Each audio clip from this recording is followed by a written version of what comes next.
ज्यादातर लोगों के लिए तो दूसरा वाला विकल्प ही हकीकत है। सही बात है।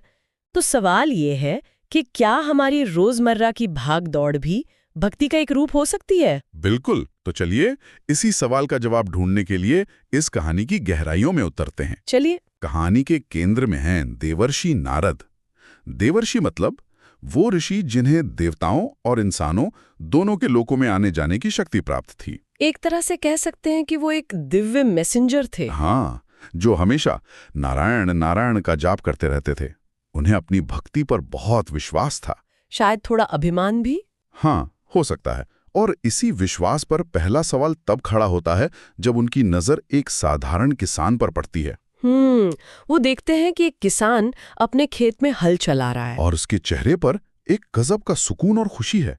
वो परमानंद में है। ये देखकर नारद जी चौंक जाते हैं। वो सोचते हैं, मैं दिन रात प्रभु का नाम लेता हूँ, वीणा पर भजन गाता हूँ, लेकिन ऐसी गहरी शांति का अनुभव तो मुझे भी दुर्लभ है। इस साधारण किसान के पास ये कहाँ से आया? और यहीं पर कहानी का पहला विरोधाभास सामने आता है। हाँ, वो उसे और ध्यान से देखते हैं। दोपहर में जब किसान खाने के लिए एक पेड़ के नीचे बैठता है तो वो बस हाथ जोड़कर 3 बार कहता है, नारायण नारायण नारायण, और अपना खाना खाने लगता है। बस पूरे दिन में बस ये 3 नाम। और यही बात नारद मुनि को हैरान कर देती है। मतलब एक तरफ वो हैं जिनकी हर सांस नारायण के नाम से जुड़ी है, और दूसरी तरफ ये किसान जो बस 3 बार नाम लेता है, लेकिन उसके चेहरे की चमक ऐसी है मानो भगवान खुद उसके साथ हों।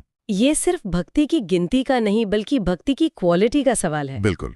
तो अपनी इसी उलझन को सुलझाने के लिए नारद जी उस किसान के पास पहुंचते हैं और उससे पूछते हैं, भाई तुम्हारी इस खुशी का, इस सुकून का राज क्या है? और किसान का जवाब तो नारद जी को और भी चकित कर देता है। हाँ, वो कहता है कि उसे तो हर रोज खुद नारायण अपने असली रूप में दर्शन देते हैं। अब ये नारद जी के लिए एक बहुत बड़ा झटका था।